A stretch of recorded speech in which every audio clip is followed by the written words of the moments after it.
Hello everyone and welcome. It's the NTT Indycar Open Series live from Pocono here on Apex Racing TV. Happy Friday evening to everyone. Marco Barbanera joined in a second by Sam Fitzpatrick behind the scenes, and we are here ready as the drivers are in the gridding process for this second race week of the season. My name once again is Marco Barbanera. Let's guide you through the starting positions for this evening's race. We have on pole position Liam Quinn. He will start just in front of AJ Burton and Henry Bennett and Nicolas Rasmus. Nice to have Nicolas back after participating way back when in the F1 series and of course in the Renault 3.5 series. Riley Thompson, Adam Blocker, 5th and 6th, and Simon Bryant and Laura Gerhardt. Our Las Vegas Season 4 winner, Sherwin van der Sloot, in front of another historic name of the series, Andrew Kinsella. Tanguy Keguiner in P11 will start in front of Will Lamb, P12. Shane Burke and Clark Archer, then Brian Carey, Andreas Hike, Alessandro Dalle Donne, Scott Corbin, and rounding up the grid, one of the most loyal drivers in the series, of course, it's Aaron Roofs. So in just a second we will have Sam with us. I'm just waiting from a signal from him, but in the meantime let's enjoy the beautiful sights and sounds of the field running around this new and improved Pocono Raceway, as it has been rescanned by iRacing fairly recently, and fairly recently as well it has been of course released to us users to enjoy a much different version than the old Pocono that we used to race on for quite a long time in the past, of course, with the track surface smoothed quite a lot, and of course with lot less bumps. Of course, once again leading us today in the commentary, it's a pleasure to have Sam Fitzpatrick. Hello Sam. Yes, hello Marco. Apologies for those few technical issues, but fortunately we're going to catch this race start around this extremely unique circuit of Marco. Much more of a fan of these types of oval races than I am, but even I can see this is and it should be in for some absolutely terrific racing as the drivers just around these few corners prior to the start. Of course, Liam Quinn, as I was saying before, on pole position. As the green flag comes out, the drivers can put their foots down, and we are away for 85 laps of this race. And pulling away nicely there was Liam Quinn, staying in the race lead. Henry Bennett moving up into second position straight away past Burton. Thompson trying to get involved as well. He's got past Nicolas Rasmus straight away. He'll be very pleased with that one. But pretty good driving from the pack so far through that first corner. A little bit of too wide near the back of the field, but just the turbulence through that first corner managed to help Liam Quinn pull away ever so slightly. But we've got a lot of action still to get. Absolutely, Sam, and of course the slipstreaming, the drafting will be absolutely crucial today, keeping the car away from those walls, also because you pay quite a lot for any kind of aero damage, especially in a super speedway like this. And as you can see, the track surface so wide, expect some crazy moves all throughout the racing tonight. And of course you were right in pointing out these 85 laps. This is probably the longest race of the season of this series, so of course the drivers will have to be very careful when managing their tires and of course their fuel, because again, quite a long race ahead of us as we are entering the third lap of the race. And you can already appreciate here on board with Riley Thompson how big of a part does the dirty air play in this race, because there's a car in the fence there at the back of the field. I think it was Scott Corbin, had a very big side hit with the wall there. And Thompson, and a massive crash in Riley Thompson out of the race. Caution for the drivers. It didn't take too long. Lap 3, and he was pretty near the front, of course, was Riley Thompson. And Andreas Eek not happy whatsoever, just listening back to him on the chat. And Eek just had nowhere to go, I believe. Sorry, that was the wrong replay. That was on board with Andreas Eik. Let's see what He this was is. still Riley he was Thompson. still very straight Eek Oh, for some sort of reason. Oh, Thompson, and then understeering into the wall, and that is very fortunate that no one else was involved in that crash. But Thompson there, I mean, he kind of just seemed to turn in. Maybe the driver he was fighting with just understeering ever so slightly wide, and maybe could have left a little bit more room so early in the race for Thompson. you are absolutely right, especially this early in the race, as I'm trying to catch the driver involved was Nick Rasmussen, maybe? Let's see it once again.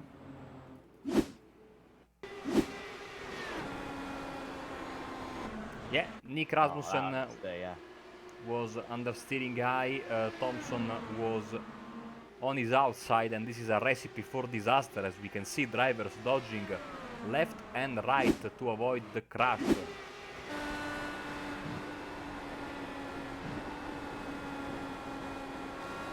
So Mr. Consistent, Mr. Podium, Sanjay Daladone. Anyone who's watched the American GT Championship on Apex Racing TV will know how consistent he's been. Although didn't have a terrific Montreal race, I will take part of the responsibility for that, saying that the grid was slightly messed up. But he managed to avoid that very nicely. And fortunately for Thompson, not bouncing back onto the track too far. So a couple of laps under safety car, and I imagine that no one will come into the pits. Are we expecting one pit stop then today, Marco, or are we going to see perhaps a couple? Well, I was just about ready to check that for you in the usual forum post about the possible strategies for this race. So, as we see in reality, some drivers, the back end of the field especially, pitting. So, let's see. The expected pit stops for this race are 2. So, again, it's a very, very long race, 2.5 miles times 85. I have no idea what that makes in numbers, but you know, it's quite clearly a big, big, big number of miles.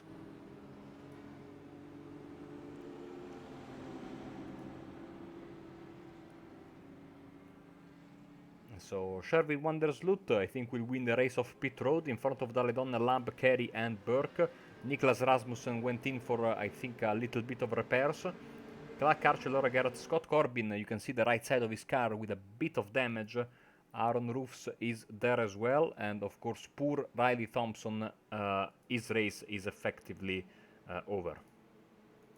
Yes, so already down to 18 drivers, but good that this race split decently. It wasn't too small a split, but then at the same time, all these guys are very competitive drivers. It's not fantastic, particularly in these races, to have a vast difference of abilities. And could certainly be an opportunity for maybe some of the drivers near the back this early safety car. And of course, it's great to see the Mustang out there, the proper safety car in iRacing, of course. I always make an effort whenever we're hosting races, put the Mustang in front. Forget the rough, forget the Porsche. They're no fools. It's an awful mask to what is really the proper safety car. And Liam Quinn, of course, these cars using the new tyre model, I believe they started perhaps cooling down. Oh, apologies, not using the new tyre model. Either way, he's still in the lead. And the car number 6 with a handy advantage. And he has pretty much caught Henry Bennett napping off the start, or maybe Bennett just happy to sit behind him straight away. Burton and Blocker once again going side by side. This is for third position, and Blocker going to have to go the long way round. Avoids the turbulence, however, he gets a brilliant cutback there on the exit, and here comes Adam Blocker trying to respond straight away. Just not enough slipstream though for him, has to dip back in, and now he'll have another attempt perhaps going into turn 2. He's not quite close enough. You can see how these guys just trying to take alternative lines to one another. They've made a massive gap though, back to Simon Bryant. That is quite incredible, 1.4 seconds already for them, and this top 4 really dropping the rest of the field could be very important. Daladone getting held up a little bit on the entry to that corner, really having to slow the car down significantly, and in his attempts to defend as well going into turn 1, he's got a sub-optimal line as well. attempt number 2 for Adam Blocker, and this time, I think it may just have worked. He does get ahead of AJ Burton, and he can set his sights on the next car. Burton with a better run out, but without the slipstream, it will make this one too wide going into turn 3, but it's Burton who will get slightly more turbulent and has to back out of it, but I doubt this battle will be over anytime soon. Nice to see some of the drivers already playing with the spec maps. As you can see, maybe if you have trading paints on, given that your new very powerful machine, of course, Sam. One of them is AJ Barton, but my favorite one is Tangay Kenginer. Look at this car, which is basically a Penske livery, full reflective, absolutely fantastic. I really like this car. Whilst my computer would be able to deal with that extremely well, I am completely disorganized, so I haven't installed trading paints yet. But I'm sure it looks fantastic as Dalladone tries to challenge going into 2. He's running in 11th place, started very near the back, 17th place for Dalladone, and he's making some decent progress at the moment. Long race, as we've already talked about so far. And so if he can just make his way up after each caution, he might have a chance at a top result at the very end. Has certainly squeezed back up though. Simon Bryant, like I said earlier on, dropped about 1.5 seconds behind AJ Burton, back to within 8/10. So that's a decent range for him. Can still probably go flat through each of these corners, however, doesn't, and still gets the slipstream as well. Will Lamb though, trying to get past Tangai at the moment.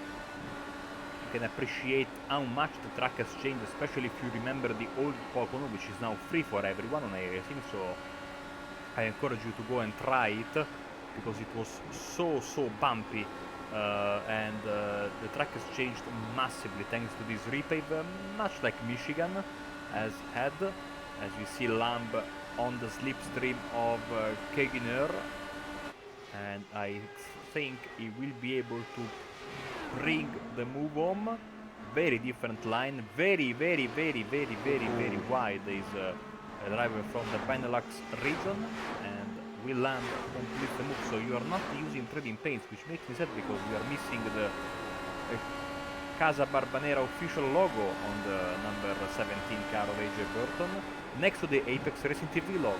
So doing some good PR work for us is the number 17 of Burton.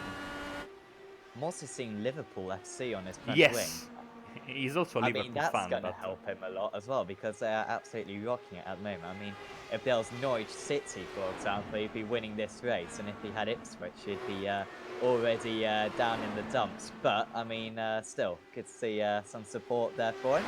Not too much change, though, for AJ Burton. He's just sitting behind Adam Blockman.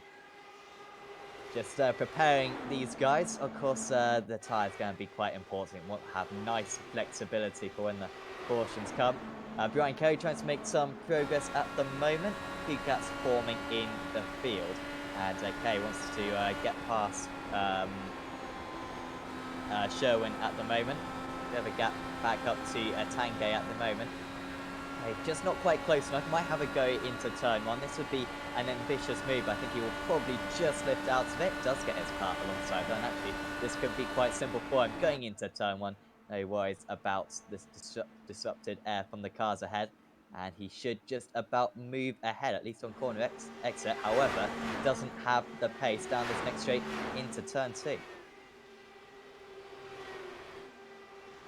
Yeah, so Vandersloot is able to keep no! Big hit in turn 2, and now he's bouncing all over the track. Good avoidance job by the field, and unsurprisingly, Sam, we are under caution. So he just lost it completely by himself. It's a strange mistake. Did he just dip a wheel onto the apron? I'm wondering. He was pretty near to it. But that was quite strange for him. Done that 1,000 times. Yeah. Of course, you know a lot more about this than me, Marco, but I imagine that isn't the best thing to do. No, this is basically like, you know, all of a sudden putting your front left onto soap. And that is the result, unfortunately. Very big hit. Luckily, everyone was able to avoid big mess that just happened at the back end of the field. And like I said, caution is out. One thing they changed from old Pocono is that cautions now are much shorter, because there is nothing more painful as an oval driver, or as an iRacing driver in general, or as a driver in general, to pace around a 2.5 mile track. It's excruciatingly long. Like, I would not wish this upon anyone. So Van der Zoete stowed back, and I think he's already out of the race, which is very unfortunate. No lucky dogs in IndyCar, so poor Scott Corbin will stay one lap down unless everybody pits and he stays out. He might have a chance because there's a big queue entering into the pits. So Scott Corbin will stay out.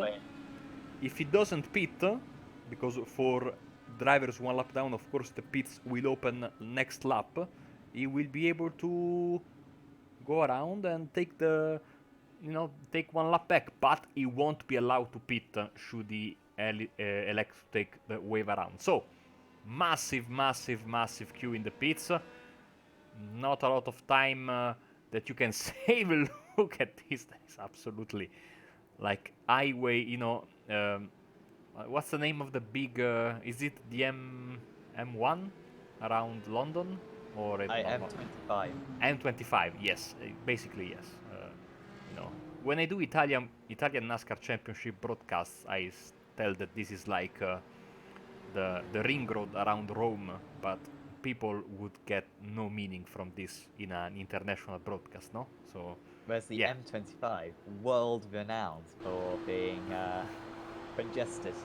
I mean, I don't want to take the make out of it too much, because it does serve a use, but no, it's quite often blockages. Anyway, Liam Quinn held the lead. Also, I need to just say, because it's obligatory, Scott Corbin, certainly the happier Corbin in the world right now. I had to just get that out there, and I will not make any more political jokes for the rest of the day, unless that I can find any other political names. I don't think there are, unfortunately. So he will hopefully get the wave round, and Liam Quinn still in the lead. Henry Bennett still in second place. Block stays ahead of Burton, so top four exactly the same. Bryant in fifth, Kinsella in sixth, Ike in seventh. Then it's Lamb, Kay, Guigner, Burke, Dalladone, Gerhardt, Archer, Rasmussen, and Corbin. One lap down. 3 retirees so far: Van der Sloot, Roos, and Thompson. And so, Corbin moves ahead then. Which also means we are getting back to green flag racing next time by. As you can see, once again, it is so wide, this racetrack, and we have seen when IndyCar used to come here, 7 wide, 8 wide. This is absolutely crazy. It can get very crazy, especially with every restart, and especially as the closer we get to the final laps of the race. So Archer and Rasmussen deciding to do a little bit of a top-up, coming out of the pits just now. They should be okay, even though Rasmussen, tell you what, Rasmussen might have some more damage to his car after that hit with Thompson earlier in the race. And of course, a tough job for now for Scott Corbin, who's... Oh no, Scott, you cannot do this. This will be a penalty for him. You cannot come into the pits when you are the wave around. But you not got a message saying that? Yeah, but sometimes it's easy to forget about it, So, unless the rules have changed, but, I race these things basically daily, so... But, again, commentators are usually wrong, especially me, so... But don't be surprised if we see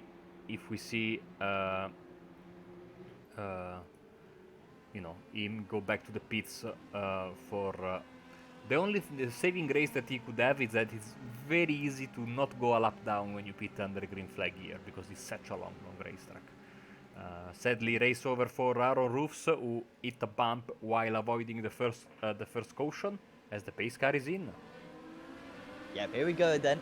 Liam Quinn again away from the field, and Henry Bennett again not challenging too much into turn one. They're all into single file, apart from a couple of drivers right at the back. Andrew Kinsella, I think, maybe dropping down the order currently. Always that Shane Burke.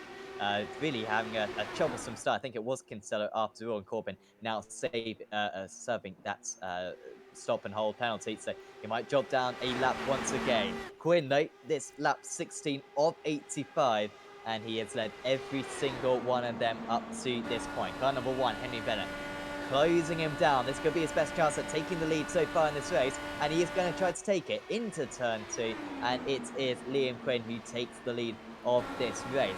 Trying to come back at the pair of them here is Adam Blocker. He's going to make it three wide. It's a wide circuit, and they're making full use of it right now. A brilliant run here for Adam Blocker, and I think he might be able to get the pair of them. Down the inside he goes on the better racing line, not too slippery on that racing line at the moment, and he does move ahead once again, but after 15 laps of very passive driving from these three, all of a sudden it's gloves off as the sun comes out here at Pocono.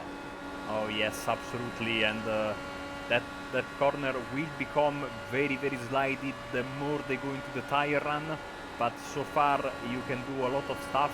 You have noticed, certainly Sam, how much of a disadvantage as the race leader in a track like this at the restart, because yes, he can take off faster than everyone else when the pace car pulls in, but then all the massive slipstream effect will penalize you quite significantly, as now we have Bennett on the inside of Quinn for second place with AJ Burton waiting in the wings. Yeah, Burton sitting in fourth place for the majority of this race. Was up on the front row of the grid at the start, and he's trying to challenge a little bit more. However, everyone's still in a queue, no gaps forming as we saw after the first restarts, or the first pace car at least, and trying to take all different lines. Bennett dropping 7/10 of a second off though, could be a better position for him. Will Lamb just lifting out seemingly going into turn one. Lap 19 now for these drivers. And Quinn running very wide, drops down back into fourth position, does the pole sitter, the former race leader, and that race lead has gone away from him very quickly, now over a second off him.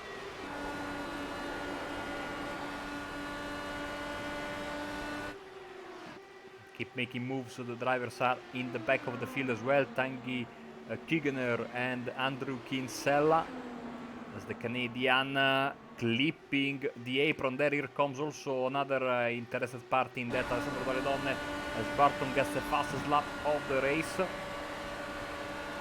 can see if you move out of the slipstream without a sufficient head start, it's almost like eating a wall there. And of course, these drivers will have to be wary of that. You need a good run, and when you get it, you can really make it stick. But you need to be very good coming out of turn 3, because of course there is no turn 4, surprisingly, around this. On ovals they tend to make 2 corners, 2 turns, because they consider entrance and exit. But here it's only 3, each of them designed to remember a particular corner of a particular racetrack. So this is of course turn 1, designed just like one of the turns at Trenton, a track that sadly is not available anymore, it's been demolished. Turn 2 is taken from one of the corners at Indianapolis Motor Speedway, and turn 3 is based on the Milwaukee Mile. And incredibly, all 3 corners add up to 180 degrees, and so we can have a proper circuit out of it. I mean, you could probably have 6 corners around this place if you really wanted to. But no, 3 corners works very well. Andreas Eich up into 6th place now, so he gained a couple of places from his start place after the pace car. However, just running a little bit wide, had to get out of the throttle, going offline. Still has good straight line speed. That's the biggest gap out of the entire field at the moment, 1.2 seconds, but we've seen those gaps continuing to come down and expand, very much an accordion effect. Nicolas Rasmussen, difficult day for him so far. really qualified extremely well up in 4th place, but set back very early on with a collision with Riley Thompson. And he hasn't done too much since then, but certainly making his presence known now. Just gaining that place. Simon Bryant, he's been running in 5th place for this entire race, not anymore. He momentarily moved up into 4th and should have a better run going down to turn 2. With almost a Ralf Schumacher style helmet for him. Now he's looking on the outside. Tough place to be. Even though we'll have a better launch, especially because now a little bit more deep into the tire run, Quinn will not have such a good, turn in, taking that inside line, and once again side by side, Bryant and Quinn. Bryant with a brilliant move, and he goes up to P4. Yeah, that was nicely executed. 2 seconds off the next car, so also side by side between Lamb and Kinsella. Oh, and now surely, good save. No, that is an incredible save there, and he almost gets collected straight after as well. That was, once again, just dipping a wheel onto the apron, losing control of the car, so the outside wheel is getting a lot more grip, rotating the car, but was very fortunate. Not sure if he got on the brakes here, Marco. Do you think he just slammed on the brakes straight away? Because that could potentially help you in some circumstances, or hinder you in others. It's a very, very good question you are asking. I think that it's not here clearly what happened. Well, let's go back to live action because we also...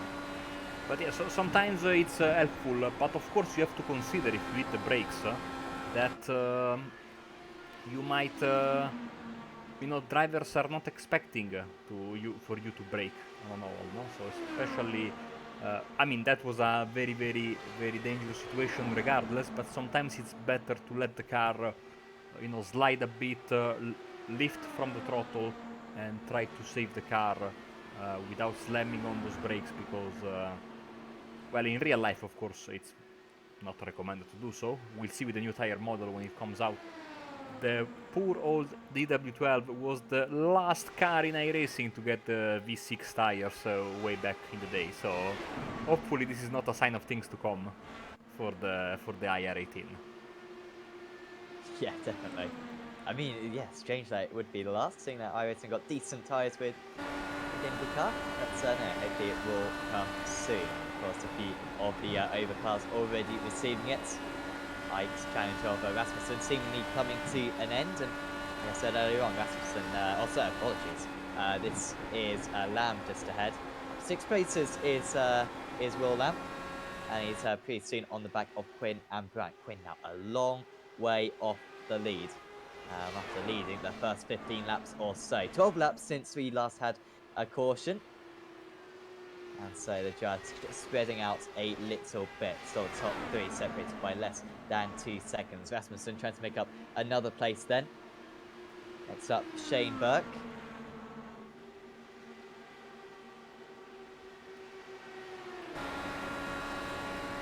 And of course, let's not forget that this car actually hit the track on iRacing before the first official race of the IndyCar season when it was released.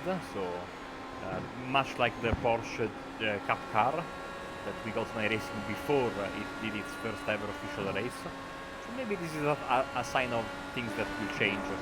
Maybe we'll get the new tires on this car. And my secret dream, of course, to have the new damage model on this car, because some of these wrecks will look absolutely both terrifying and amazing. Yeah, if anyone saw the not top 10 highlights last week, I think there was a Skippy race, and when you saw all the drivers coming across the line, it was just a sea of parts at the front straights at Indianapolis. Imagine 40 IndyCars pouring something like that. It would be quite spectacular. Well, I was sure when it does also. I was having a chat with this guy here, AJ Barton, a few days ago. He was racing in the Formula Sprint, as we have a fight here between Dalledonne and Kinsella, and yeah, basically he was racing in the Formula Sprint at Lime Rock, and got taken out by a bouncing tire who hit his suspension and snapped it off the car. So Wow. That is Okay. very, very, very. I don't know if it's because it's new, but when something like this happens, and I have to say it's very rare, you almost feel. I wouldn't say happy, but it's not a bad way to end your race. Yeah, definitely. It's like finding a glitch where you can like crash into a tree. I mean, if that happened, then you'd be like, "Wow, I've just found something out." There you go. But no, yeah, it's a pretty good way to crash out. Undoubtedly, iRacing done a brilliant job with the new damage model, and of course, it will be released to this car eventually. And of course, punctures as well with the new tyre model. We've seen that a few times so far in Apex Racing TV. Is Bryant, he was just overtaken by Liam Quinn. He's going to come straight back at him. Scott Corbin, by the way, did drop a lap down. I think he is just ahead of these guys. Is he? Yes, He's he just in is. front of these guys. Yes, absolutely right. So I doubt he'll make too much of an impact.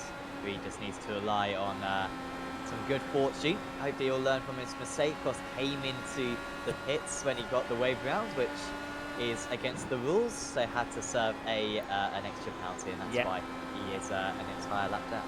And he came in when the green flag dropped, and that is not allowed as well. You cannot serve a penalty on a restart, so he had to take 2 trips down the pit lane to serve it actually, and that's why he lost a lap. Also he's got some big damage, but of course now Sam, even though he's not a factor in the race, unfortunately for him, he is a factor in this fight here because he is giving dirty air to the cars following him, so these drivers will have to think very, very hard when they approach a lapped car here as he diligently moves high, and then you see Bryant try to take a little bit of his slipstream. So lapped cars are twice an issue because of course you have to be careful, and you have to be careful not only of them but also of their dirty air. As now Kerry on the back of Andrea Saiku is not performing, even though he gained 9 places, but I'm used to him being at the front of the field, so he is, but I would expect him fight for the win, as Kerry, you can see now able to lift out of it. Now, to be honest, I don't know if the 2 early cautions we've had will change something in the strategy.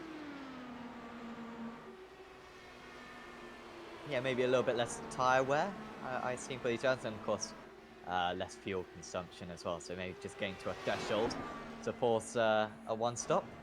Of course, we only need to go another 10 laps, and a one-stop will be complete, basically, for these drivers.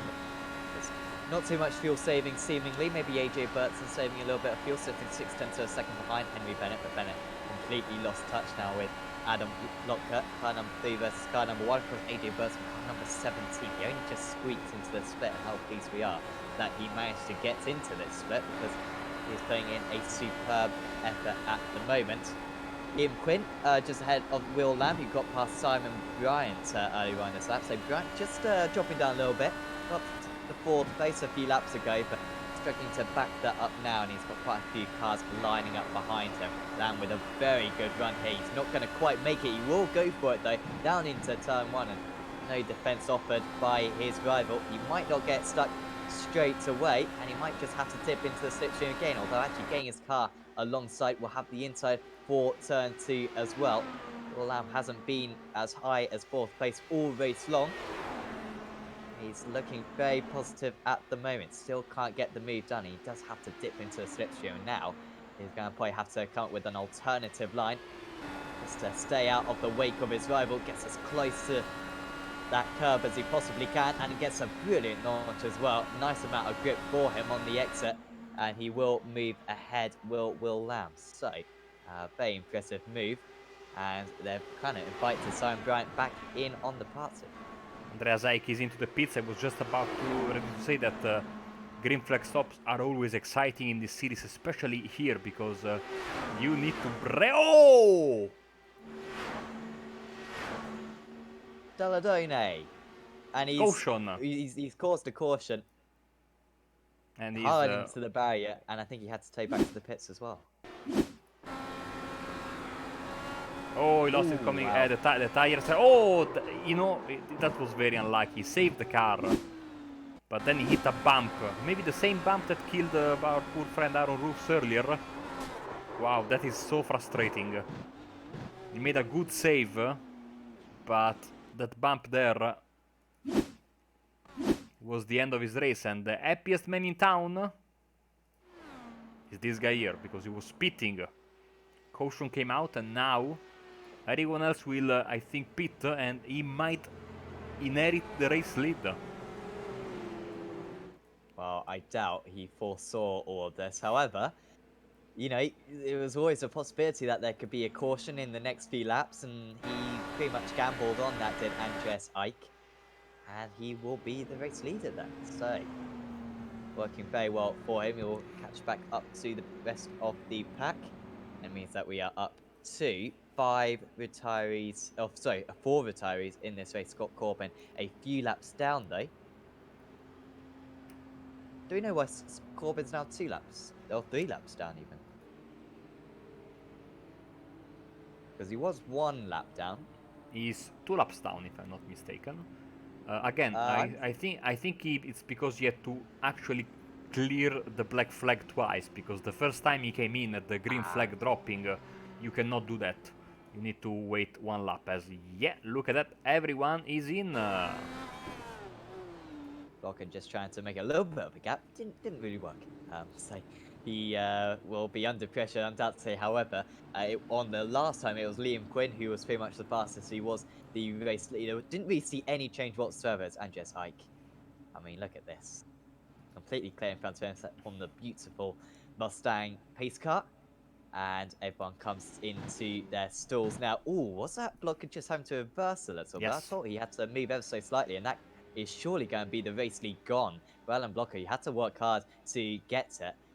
And yeah, he's going to be behind. Is he ever so close? Who pulls ahead? It is still Blocker, is it, Bert? No, it's Blocker by the smallest of margins. Gets ahead of AJ Burton. Will Lamb in 3rd place. Then it's Quinn, Bryant, Bennett, Carey, Burke, Guiger, Rasmussen, Gerhardt, and Archer. Kinsella being held for a while. He had 24 seconds, so clearly a stop and hold or a speeding penalty for Kinsella, which he was pretty near the back anyway, so not too bad for him. And you just saw how close it was for 2nd place coming out of the pits. Which is strange, because under caution, if you speed in the pits, you get tagged with an end of line. So let's see Andrew Kinsella's pit stop, if we can, in its entirety. If we can find it. Yes, we can. Maybe he had a damaged rear wing. That is my... I mean, I'm just seeing 24 seconds compared to everyone else's 8 yeah, 9. yeah, there we go. There you go, you might be right. I got many penalties under caution, so... This is why we employ you, Mark. Some commentators know what the right thing to do. You know every single wrong thing to do. Exactly. But Andreas Ike, he's done the absolute perfect thing, because he's the leader. 15 places gained for car number 5. I mean, what would be his strategy, you think, Marco? I mean, he wants to win this race. He's got a chance of winning this race. He hasn't been the strongest driver so far in this race, though. How much do you think he's going to fight against these cars behind? Because, I mean, if he gets overtaken by 1, he could very quickly be freight trained by half the field. You know, it's usually better to... It is better to not hold up too much the drivers behind you, because you get passed by 1 car, and then you basically you get freight trained by everyone else if you try to fight too hard. But I know Andreas is one of the quickest drivers on iRacing on the IndyCar. Again, I'm a bit surprised that he was struggling a bit today, despite being, sitting in a comfortable top 10.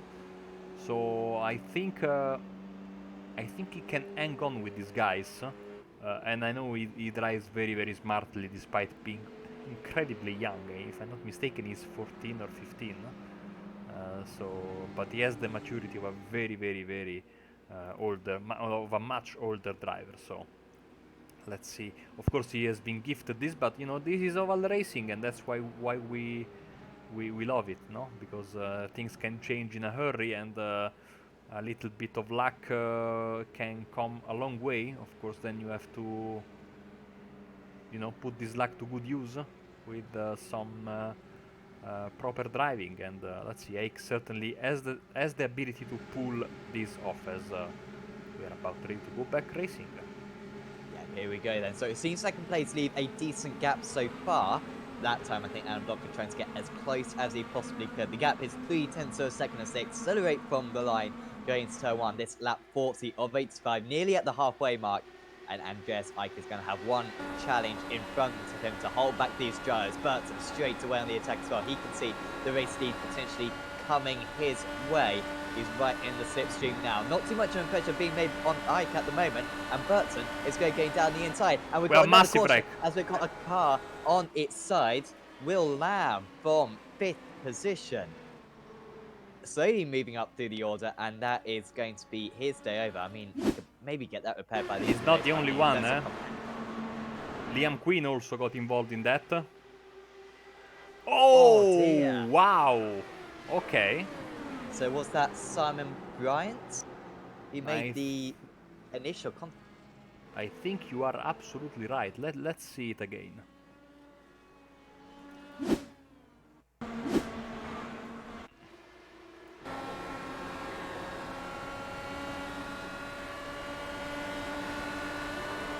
Oh man, that was like the slightest of contact between the two drivers. Let's see if I think, as well, potentially. we can see it from the chopper.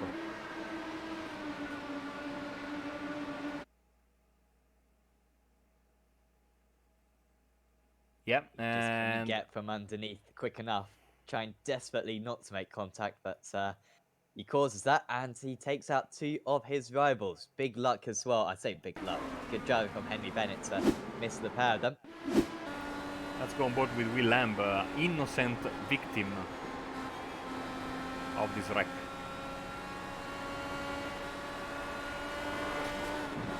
You are there minding your own business, and then you flip. This is such the two faces of oval racing. So these drivers whistling down as this time goes on. We are down to 13 drivers, one of which got Corbin 3 laps down, of course.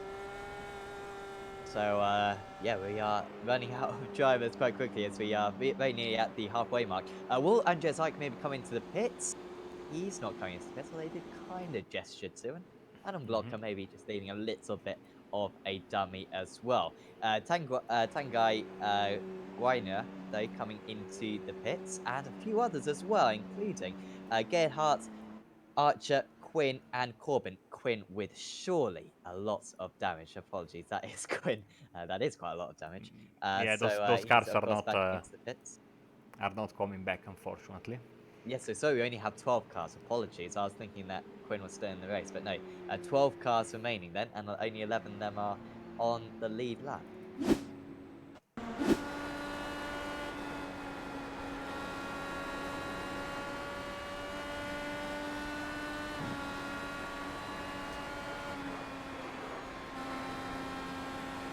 That is very scary, if you ask me. Like, and you know even though you can race and you can race a lot, I've been racing these cars, and I mean I've been racing on ovals, at a,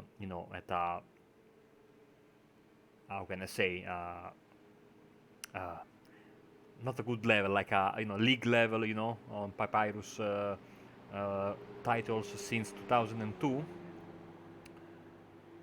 You can get better with your reflexes, and you can certainly develop a sense of anticipating the big wreck, but every time it happens, it is underwear change time. I can tell you that much.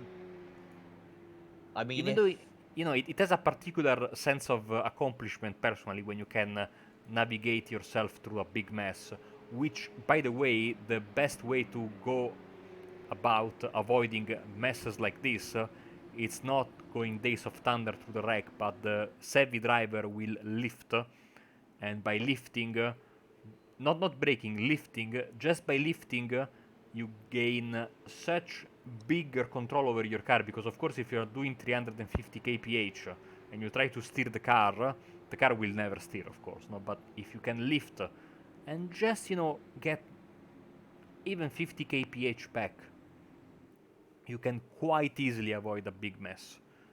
I mean, no, it doesn't always work, unfortunately, but that's part of the game, I'd say.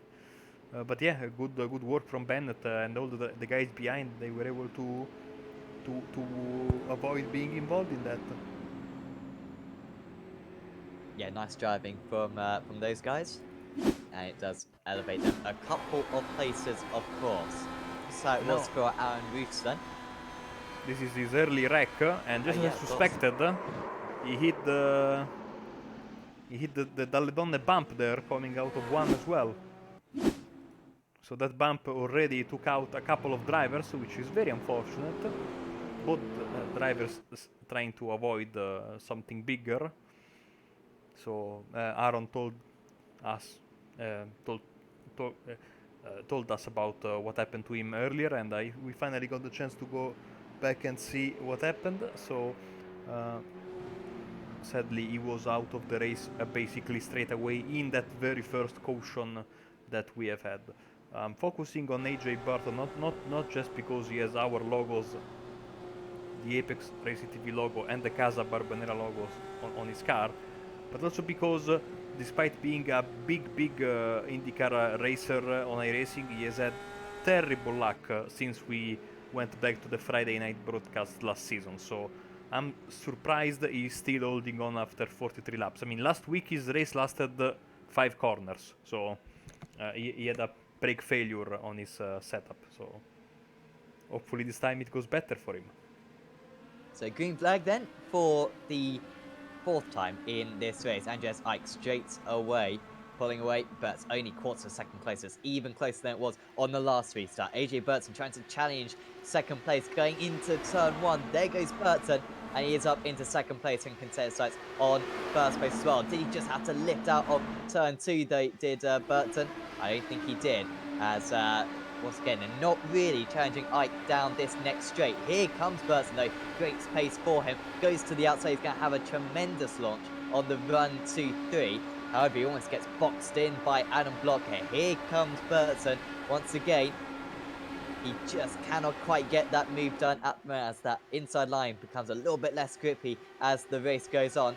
And it's a good exit for the car number 5. Here comes Blocker. He's going to have a fantastic run. Might even be able to take the pair of them. Here comes Blocker, 3 wide, into turn 1. Do they all leave space? Almost made the contact, did Burton and Ike, but most importantly, it's Adam Blocker who's into the lead. All of a sudden, it's got very awful for Andreas Ike, who drops down to 4th place, as Simon Bryant moves up into 3rd, as the turbulent air really did affect him quite a bit. Burton still in 2nd place, and right now it's the entire top 6 in a very close train.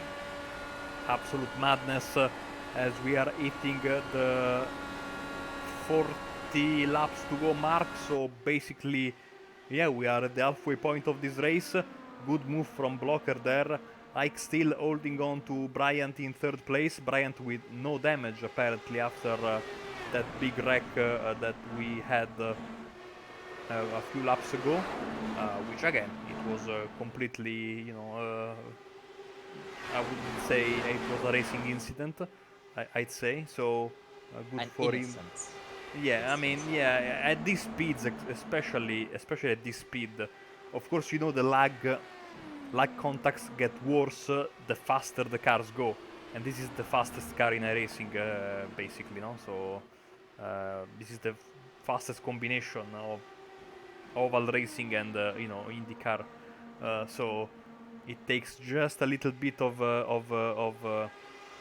lag to create big messes like that. So I'm quite sure that all the parties involved know that was not intentional and was a racing incident, as getting very feisty also in the back end of the field. Yeah, Shane Byrne heading this battle. Rasmussen, he had a nice few laps earlier on, but just hasn't really made too much progress. Here he goes down the inside of Berg, who's leaving quite a bit of space on the inside. Here comes Bennett, trying to get past Ike. He's already dropped from the lead at the race start. And I think Bennett should be able to get past as well. So up into fourth place now is Henry Bennett.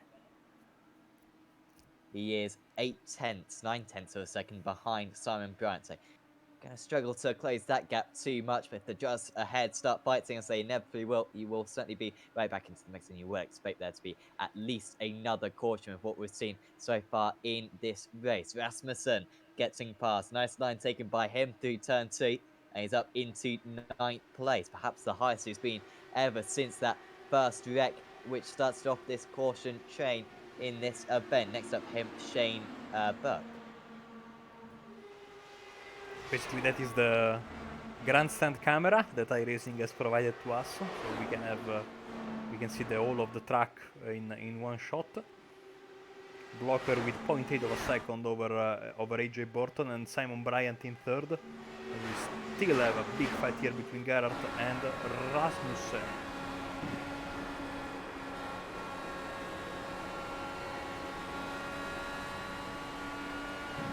Yeah, Garrett seems to be a little bit faster at the moment, to be honest.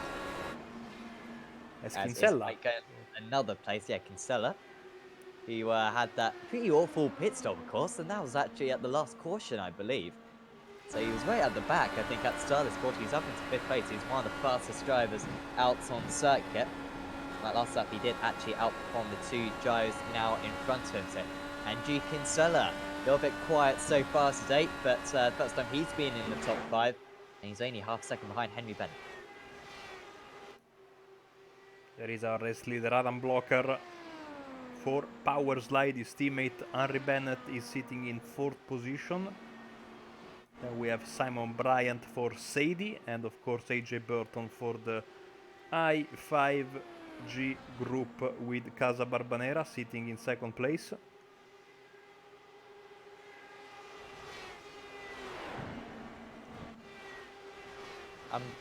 I don't have the livery installed, but I want to see that car magenta. No, that car is a very, very, very calm livery. It is metallic red with chrome inserts all around, but there is basically a pig next to the Apex Racing TV logo on the nose of the car. Okay. The pig, which is the Casa Barbanera logo, which is basically my Discord. Where no one posts, it's like a desert. There's tons of people in it, but it's just a casa. It's a house. Well, all you need to do is send out an invitation to join you for Sebring 12 hours or Daytona 24 hours, and the invites will come flocking in. You'll have Lando Norris and Max Verstappen just randomly joining your Discord server, I'm sure. That is why that logo, but like huge, was on the bonnet of the race-winning Mercedes at Sebring last year. Exactly, there you go. I would say it's a good luck charm, but with you in the car, Marco, it's pretty inevitable that you're going to win. If you wonder what logo I'm talking about, is my avatar on Discord as well, so you can see right now. Yeah. The traditional pig emoji.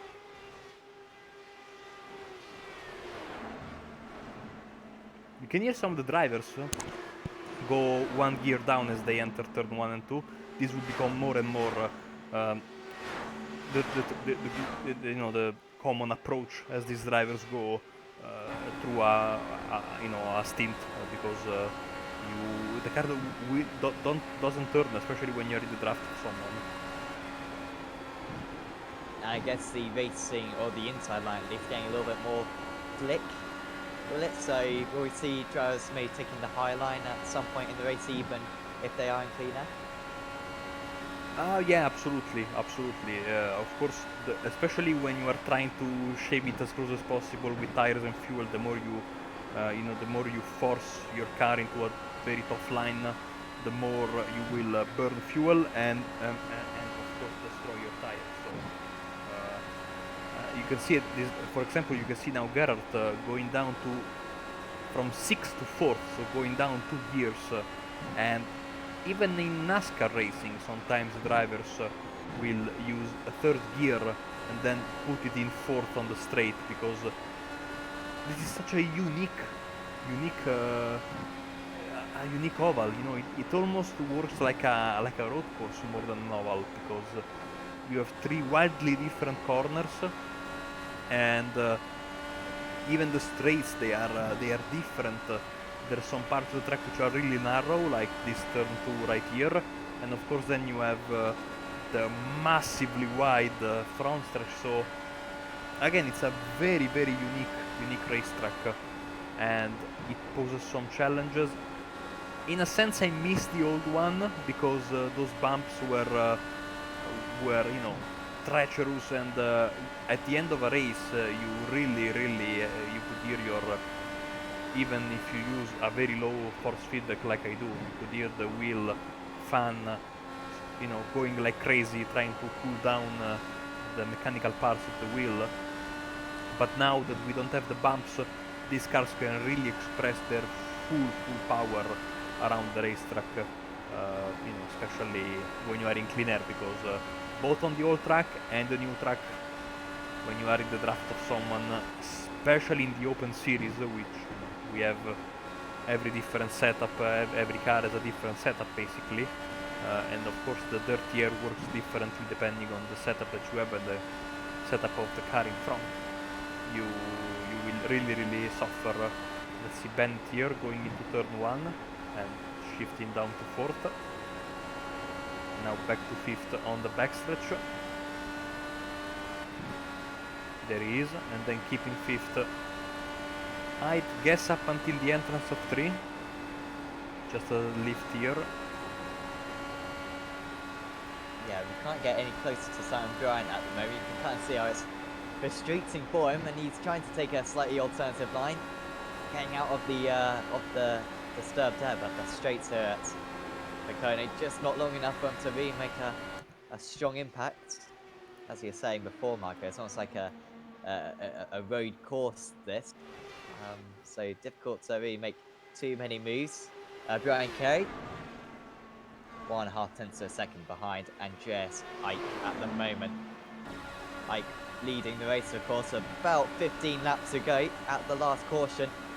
And we're only 25 laps or 26 laps away from the end of this race.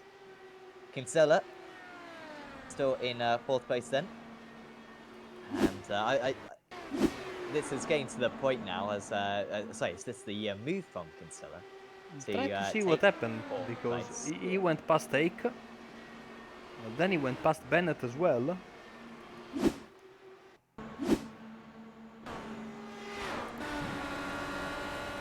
There he is. Moving to turn 2.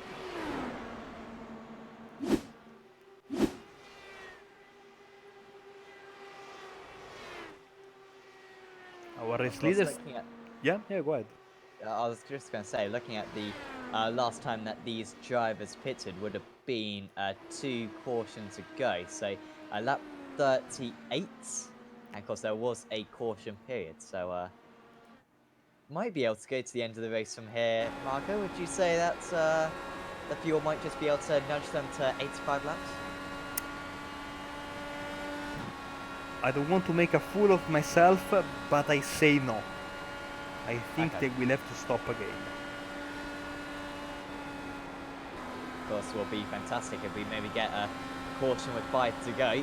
Whether or not you're willing to risk it with fuel, of course, it's extremely old tyres.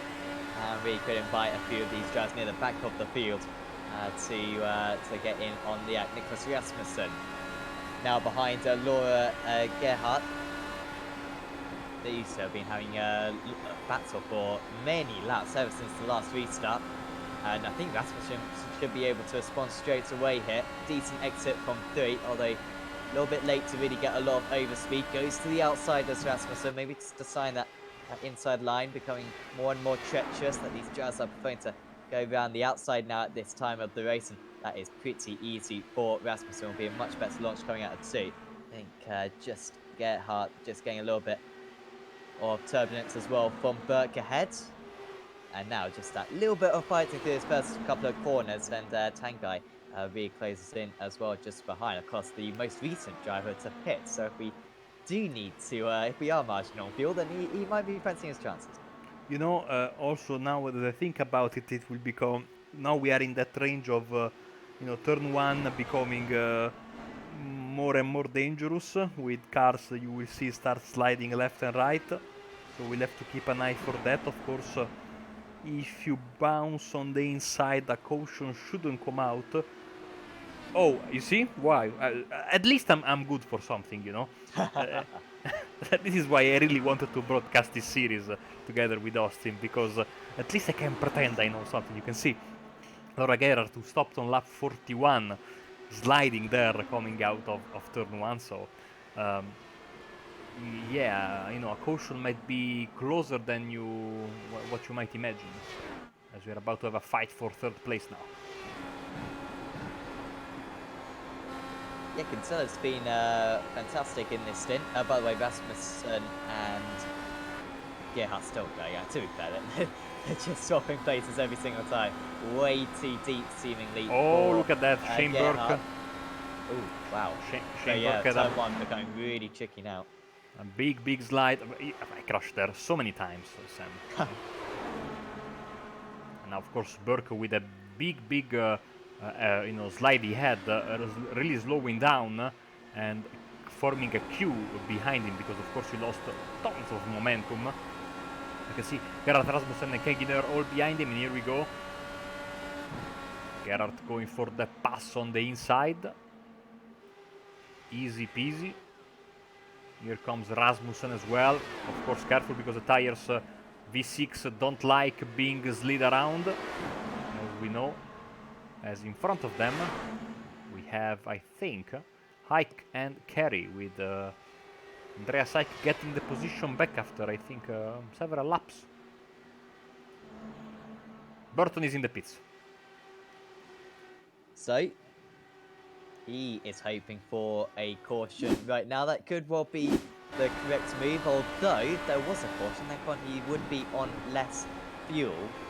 So he would be on older tyres than Adam Block, who would probably be lining up behind him. So, it's an interesting call. This doesn't feel like he can get to the end of the race, and he probably wants to get the undercut right now. Question is, does Blocker respond straight away? Does he minimise that undercut attempt? Burton's... Yes. He is. Very dangerous to enter the pits. Look at that. So easy to get a speeding. Bryant suit. You will see... keep an eye on the timer below, because it's so easy to get a speeding penalty in these tracks, like Indianapolis, of course, Pocono, Michigan, Auto Club, these big speedways where it's very easy to lock up and find yourself with too much speed, and you get tagged with a big penalty. So let's keep an eye there on the times. Coming out of the pits right now. AJ Burton just going round turn 3. That's a big gap. I guess Burton will close in... sorry, was Burton in 2nd place? AJ Burton was in 2nd place, yes. Well, then he's lost out to Simon Bryant then, hasn't he, as well? Bryant a little bit slow, but wasn't a slow pit stop for Burton. To be fair, I think that Burton is still having some issues with his pedals, so he couldn't really brake. So he told me he would have to take it easy coming into the pits, as he was, because he couldn't risk. Now Kinsella coming out, Bennett coming out. Here comes Bryant, and here comes Burton. Burton fastest lap of the race, by the way, so he gets around Bennett, who's coming out of the pits. Let's see the other leaders. Kerry is staying out. Here we go with Keginer. He's in. Clark Archer is in.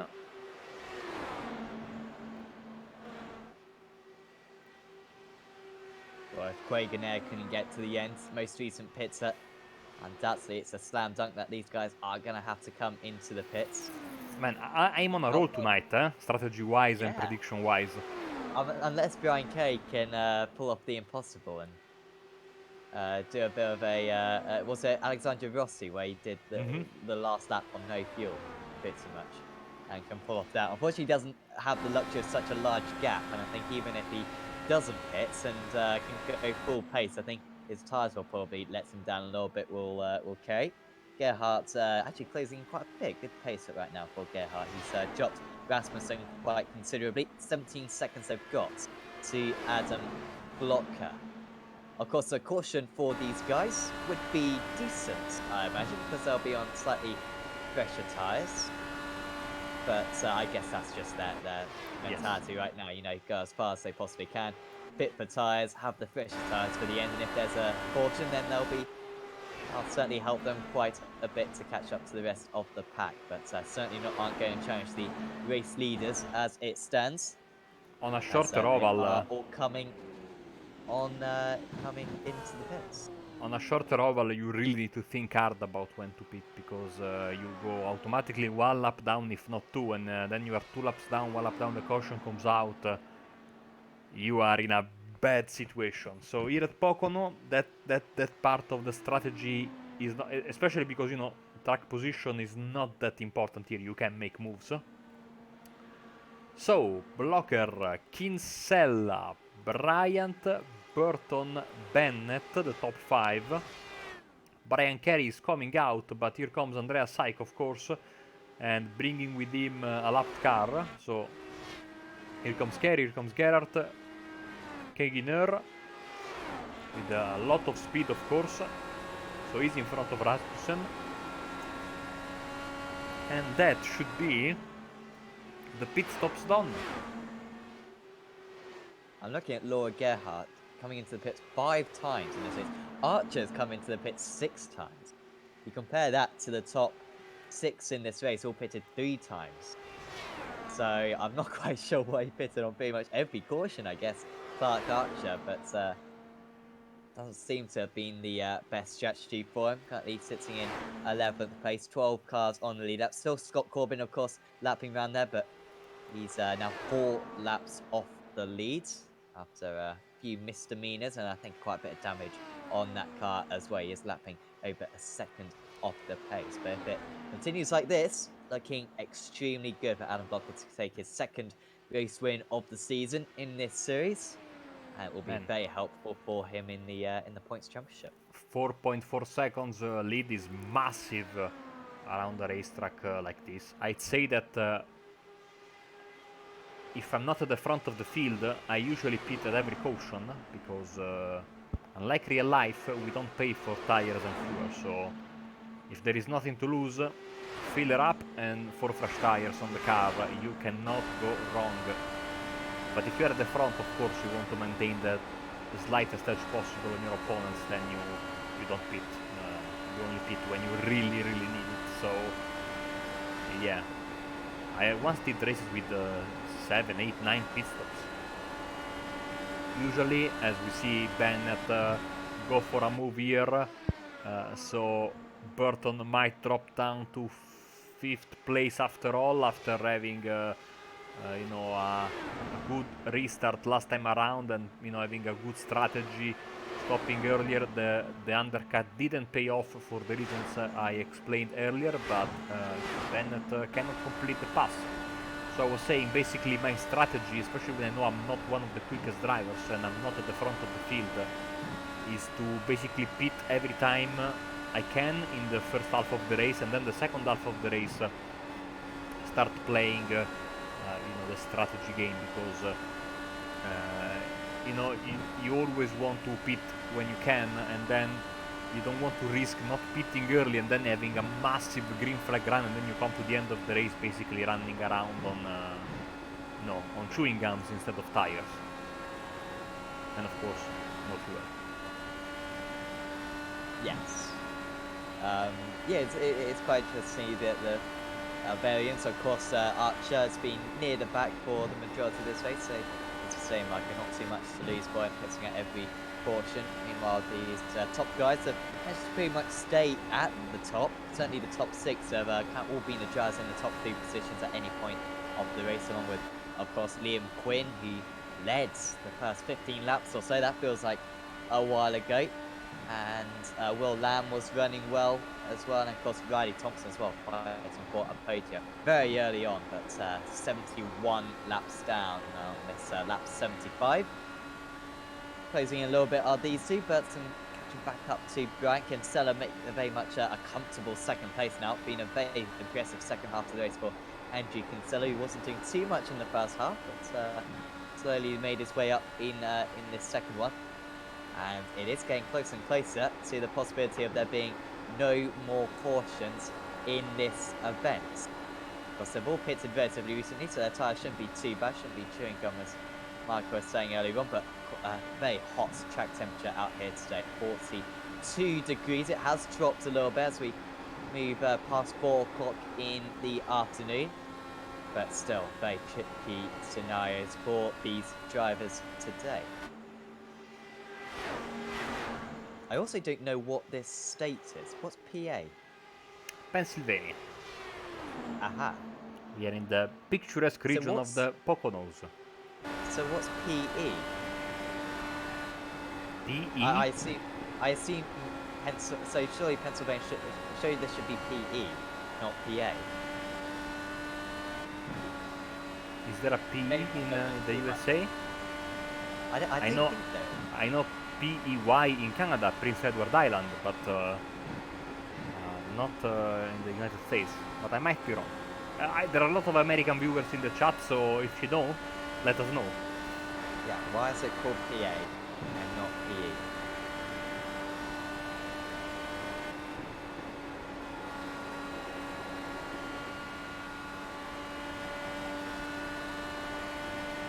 Edging closer and closer is AJ Burton. Wanted to second faster on that last lap, but that was a decent launch as we up to lap 78 now of this event. Do we get green and white checkers in this series, Marco? Negative. The race goes on for the advertised distance, as it should be. It's a bit anticlimactic though, isn't it? When I'm driving, it's a lot of fun, and I'm commentating, it's a lot of fun to have the green-white checker, I have to say. But in the fairness of competition, I prefer race going on the... But I've been a part of a couple of green-white checkers as a commentator in the Italian NASCAR Championship. They were super exciting. But IndyCar is IndyCar. Doubt they prefer to throw a red flag in real life if there's a wreck with 5 to go. Okay. Well, we are getting to that distance now. 7 laps to go, or less than 7 laps to go for these drivers. And Burton, can he get any closer? Every time into each one of these corners, he's a tenth of a second behind, if that. Takes an alternative line through 2, trying to get out of the turbulence. But it's just not happening at the moment for him. Bennett failing to make much of an impression as well. And Burton is trying everything he can.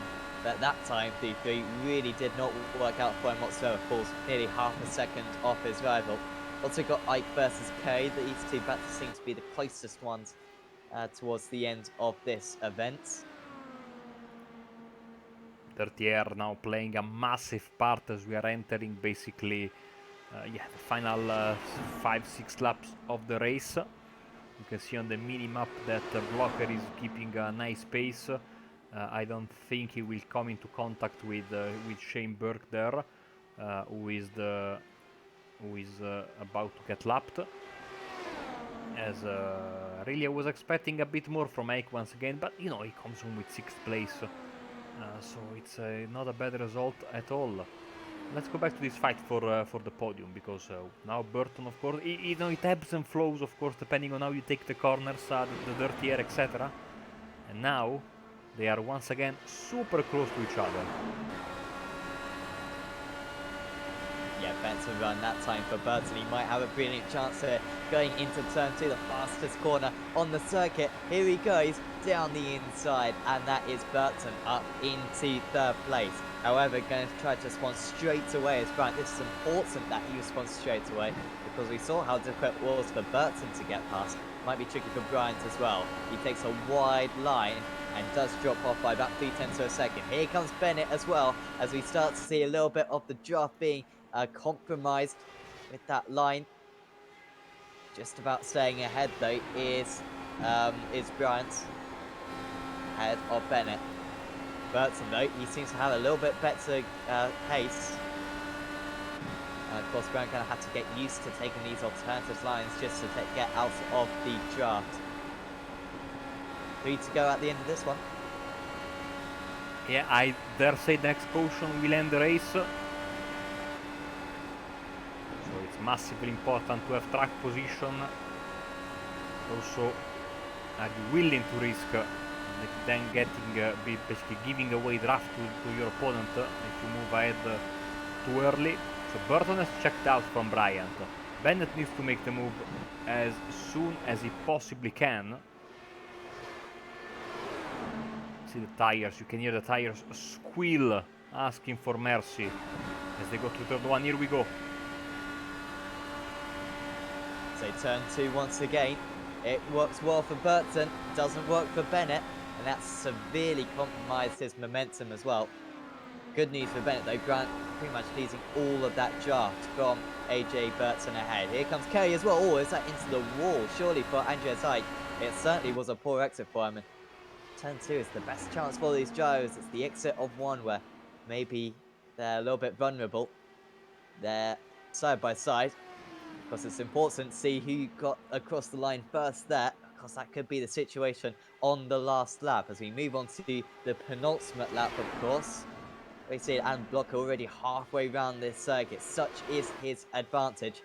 As Bennett tries again, past Bryant, but he hasn't got enough. Great defending right now from Bryant. White flag is in the air, by the way, as these two guys are still fighting it out. I think now it will be the good chance for Kerry to stay in front, but not bad. Ike says no. But I think a better exit from the Canadian will give him the best run possible as we move also here once again with Bryant and Bennett. So Burton will probably bring home the podium, but no, look at that. Ike is back in front. Fantastic stuff. Here we go once again. We need a split screen for these races. I always tell this to you. Great move from Bennett up to 4th. There we go. That should be enough for him. It's certainly enough for Adam Blocker. He dominates here at Pocono and wins by 5 seconds in the end over Andrew Kinsella. AJ Burton will round out the podium. Here comes Kerry and Ike. Ike is going to have enough. Kerry, severe understeer. And even Gerhard is going to be pretty close as well to the line, but 4/10 of a second in the end. Laura was not close enough. Geigener finishes in 9th place. Rasmussen rounds out the top 10, and Archer wasn't quite lapped. He will finish in 11th. Shane Berg was lapped in 12th, and Scott Corbin 3 laps down. Here he comes. And yeah, a race that started off decently for Corbin. That didn't end too well for him. So we can go through the final results then. And, of course, as we were saying before, Adam Blocker wins out 5 seconds ahead of Andrew Kinsella. AJ Burton finishes in 3rd place. Then it was Henry Bennett, Simon Bryant, and Andreas Ike rounding up the top 6. Then it was Brian Kerry, Laura Gerhardt, Tanguy Geigener, Nicolas Rasmussen, Clark Archer, Shane Burke was the first driver 1 lap down. Then 4 laps down was Scott Corbin. And the retirees were Will Lamb, Liam Quinn, Alessandro Dalladone, Sherwin van der Sloot, Aaron Roofs, and Riley Thompson. So, hopefully we'll have some interviews with drivers. And just going to check to see if anyone is with us at the moment. No, they're not. But Marco, that was quite an incredible second half to the race. I mean, we had that caution on about lap 40. Then after that, the racing really cleaned up, and maybe you had a couple of close moments and a bit of sliding through turn one, but on the most part, it was a really good quality driving, particularly in the second half of the race. It was. It was. I'm a bit surprised by how much Blocker was able to bring home the. I I'm quite sure since we started broadcasting again this series, this was the biggest margin of victory on an oval. So a fantastic victory for him. He has a already good start of the season for Blocker. I am very happy for Kinsella because he's a very recognizable name in this series. Nice to have him back, and he's back with a bang, with a nice podium. Burton finally gets a good result, finishing in third place in a broadcast race in 2019, even though we are in 2020 technically in iRacing. But other good performance from Bryant. I think big thumbs up to Brian Carey. He had a fantastic fight with Ake, and in the end, Scott Corbin, he was already on the wrong foot from basically the very beginning of the race, but he held on and bottom a valuable 13th place, only losing 2 rating points. So in the end, you really need to bring the car home, and you never know what might happen. Sadly, SM, I see. Oh no, I see a driver, and Yes. I will leave you with Mr. AJ Burton, who finally has scored a decent result in a Friday night race. Yeah, very good result today for AJ Burton. Congratulations, AJ. That move for third place in the closing stages must have been very satisfying. I saw it as a bit of personal redemption after I made an absolute mess of my green flag pit stop and cost myself a shot at the win. Yes, take us through that. We were a little bit confused because it was a good, pit stop time. You were up in second place, and then all of a sudden you were down in about seventh. So I had a bit of a brain fart leaving the pit and just started questioning if I should be on the apron or not. And obviously here you can come straight onto the track entering turn one, as you do, as the quickest route. And I sort of just thought, where am I meant to be? Where am I meant to be? I'm in the wrong place. And tried to get back onto the apron and got loose and lucky to survive, really. Personally, I think it was a good save because I probably could have died and would have probably messed up the race with a yellow. But yeah, big mistake. I don't know if I would have had enough to beat Adam, but I took a gamble at trying to pit before him, get that undercut, and if I could have got that track position, it would have been a good way to end the race and hopefully fight out with Adam. He had a good race though. It was really good car he had there and great result for Adam. Yeah, definitely. Talk us through kind of the strategy, your thoughts through the race in terms of the strategy. I mean, were you expecting another caution with half the race to go? Because that was pretty impressive. The fact that there weren't a caution after 5 or 6 in the first half. No, it wasn't really. Like most of the cars had probably crashed out towards the back of the field, and the ones that were left running were pretty reliable, pretty good races, and I wasn't expecting anyone to make any big mistakes that would bring out a yellow. So I was expecting a green flag run, and it was all about, I was trying to put Adam under pressure, maybe force him into making a mistake that I could maybe give me the chance to make a pass, or play that strategy game and make the undercut and try and beat him that way. Unfortunately, it didn't work out. But next time, hopefully, can have a good run and do that. Yeah, absolutely. And in terms of the track temperatures as well today, it was up at 43 degrees Celsius at one point. How did you find the grip today compared to what you've been practicing in? I really enjoyed it. I was ready for these hotter temperatures. I got a good car for that condition. And as you can see, I could follow Adam for pretty much that whole green flag stint quite easily. Towards the end, he was starting to get maybe 1.2, 1.3 ahead. But yeah, I felt I had a really good car in traffic. I could follow people closely, and I was ready for that. And it made passing difficult, which was a little bit of a downer because obviously, like I say, I could follow, but I couldn't quite pass unless Adam would have made a mistake. But like I say, he's a good driver. He's not going to make a silly mistake. But yeah, it was good racing. Absolutely. I mean, we did see your save just on the broadcast, and it was very impressive. So congratulations for that. Certainly one of the saves of 2019, I think. We can put it that high up.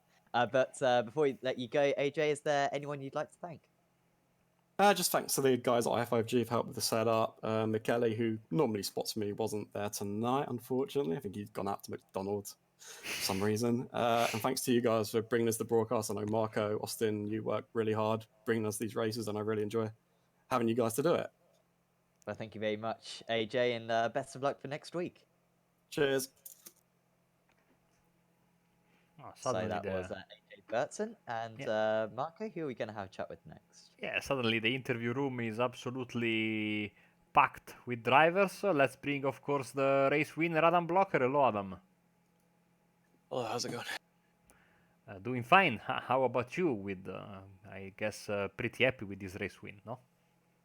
Yeah, it's a pretty fun race. Obviously a lot of green running like normal at Pocono, and Pocono is a great track to drive. So, yeah, it was a good race. Started I think fourth or fifth, or actually I think sixth. Then quickly started making my way past Riley and Rasmussen, and initially AJ. And then I think I passed Henry and Liam, both down the front straight at the same time at one point. Got out front. Then we had a mid-race caution where Andreas Ike kind of got lucky with the yellow, and so he was leading. And AJ was able to get past me on the restart. And then I guess the key moment of the race was I was able to pass them both 3 wide into 1, which I knew I needed to do then, because as the stint went on, like once you got 5 or 6 laps into a run, it was really tough to pass, as I'm sure you saw. And in the end, you won the race by quite a big margin. So why do you think that was the case? Did you have a particularly good car in clean air as compared to the traffic? Were you still were really good because of the pass you just mentioned? I mean, I think AJ had something for me. I mean, you saw in the stint right before the final one that the gap was staying at like 0.8, 0.9 seconds the whole time. Every time I would stretch it out a tenth, he would claw it back a tenth. So obviously made the mistake on pit out, so that cost him.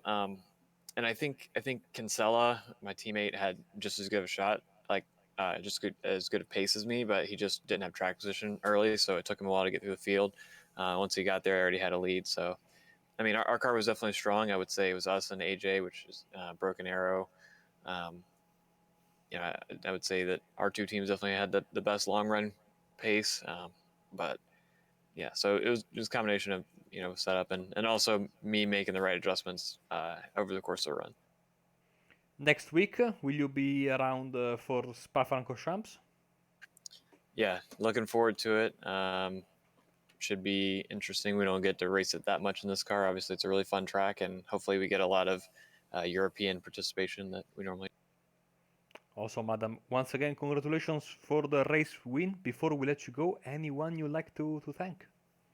I just want to thank the team, Powerslide, Henry, Laura, Andrew, and Brian. We had a pretty good race, and you guys for calling. Awesome. Thank you very much. Congratulations once again, and catch you in a week's time then. Yeah, see you in Spa. And that was Adam Blocker. We have a couple of more interviews left. Sam, who are we taking next? Well, we'll have a chat with second place man, Andrew Kinsella, who has a brilliant drive through the order. Andrew, congratulations with that second place. Just explain kind of why you started quite far down, because I mean your pace during the race was absolutely sublime. Yeah, to start, I wasn't very comfortable with the qualifying set, so started back in the race. In the order, was working my way up, and then what was the first restart?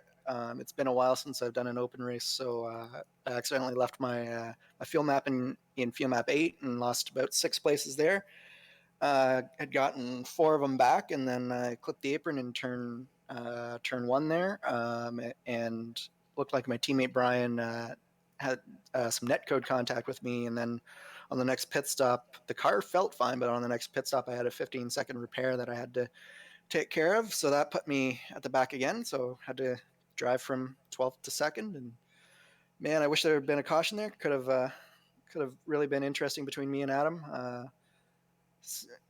We had very similar cars, very similar pace, but 5 seconds is a big gap to overcome that late in the race, especially when we're on the same fuel load. So did what I could and happy with a second place. Yeah, definitely a bit of a difficult race, but yeah, second place recovery was very impressive. How did you find the tyres out there? I mean, was there too much degradation out there, or was it not something you had to put too much thought into? I mean, we had a very balanced car as long as you weren't too aggressive on the weight jack or the ARBs, but like it was a factor for sure.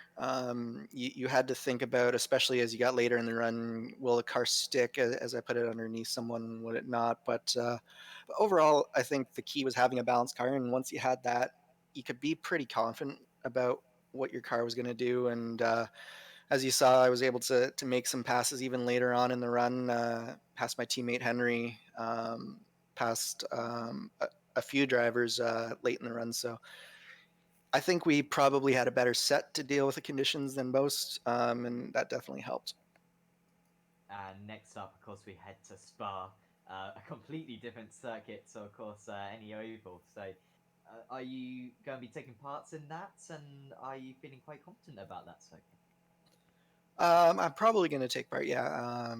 Obviously, I'm in Canada, in Ontario, so most of these races on Apex, at least, happen when I'm at work. But fortunately, I'm off today, at the start of my Christmas holidays, and I'll be off next Friday as well. So I should be able to make it back in time for the race next week. So I'll probably, these two will be my only races on Apex this year. But yeah, I'm excited about Spa. I'm definitely not as strong on the road courses as I am on the ovals. But that being said, Spa is one of my favorite road courses. I've traditionally done better there than at many other ones. It definitely favors, at least in certain corners, it favors the trail braking, which I like about this car. So definitely excited to race there, and we'll see what happens.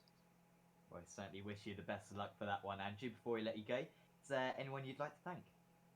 Just everyone at Powerside Motorsports, Laura, Adam, Henry, and Brian today, and then the whole rest of the team back who didn't participate today. We got a great team. Just huge thanks to them, and thanks for you guys for putting this on. Thank you very much. Best of luck then, Andrew, and have a very good Christmas. Thanks you as well, Sam. Sam, what happened to your microphone? Sounds like you are talking through I don't know. Was it really broken? What? No, I hear you very far away, like you suddenly left your microphone There we upstairs go. and, and you went I've downstairs. walked up the stairs and I've gone and got sets. So there you go. Apologies for that. Apologies on the broadcast. We get paid to do this, remarkably. Nicolas Rasmussen is the final interview, Mark. I'll leave my hands off it. It'll clearly go awfully. So all down to you.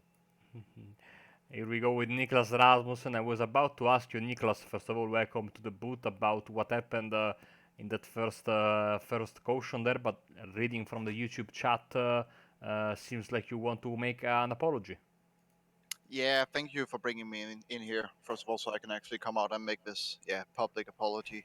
It's just an amateur on my part, to be honest.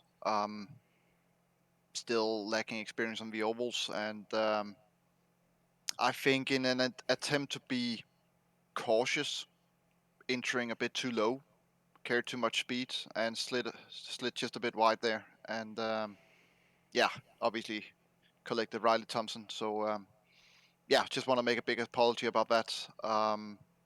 It's nothing else to say other than I'll learn from it and come back stronger next time.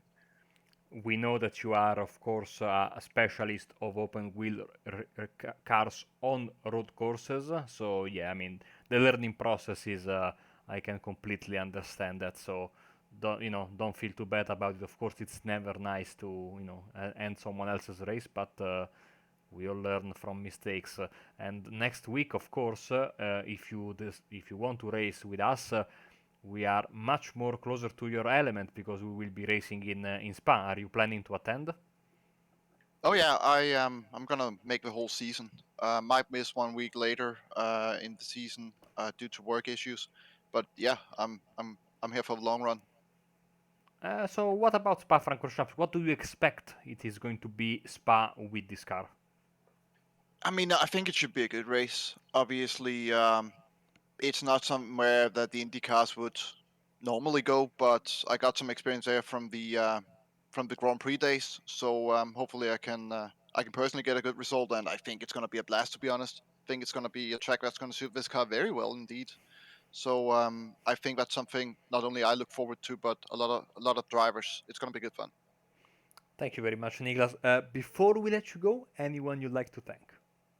Yeah, I just gotta thank the team, Last Lap Motorsports and Spark Virtual Reality, for having me racing with them. It's a pleasure, and thank you guys for broadcasting the race and making the IndyCar season something that can be enjoyed from the outside. Awesome. Thank you very much, Nicolas, and we'll catch you next Friday then. Will do. See ya. And that was Nicolas Rasmussen, and of course Sam cannot wait for Spa next week. But of course also, speaking of open wheel series, cannot wait for the Formula 3.5 tomorrow at 10 GMT here on Apex Racing TV. Another series that we started broadcasting last season.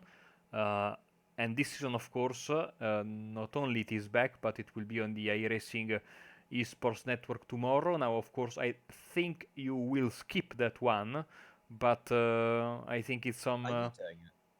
Of course, I do the entire season. Outrageous. Oh my god, so I get chopped. And Marco, oh dear. Well, Mr. Pigman stays in there. at the, in, having a computer that is capable of streaming has its perks, I have to say. In getting up I in the, don't run at 40 FPS anymore, so which is a I got a new. it's a great start, getting It's over. a start, alright, yeah. But yeah, we really enjoyed the race last Saturday in Monza. This time we will be in the United States in Laguna Seca, so you don't want to miss that. Of course, we are getting closer and closer to the festive season, and of course we will be with you even during the holidays. Of course, with next week's races as well of both the IndyCar series and of course the Formula 3.5, whilst American GT, if I'm not mistaken, takes a couple of weeks off, Sam.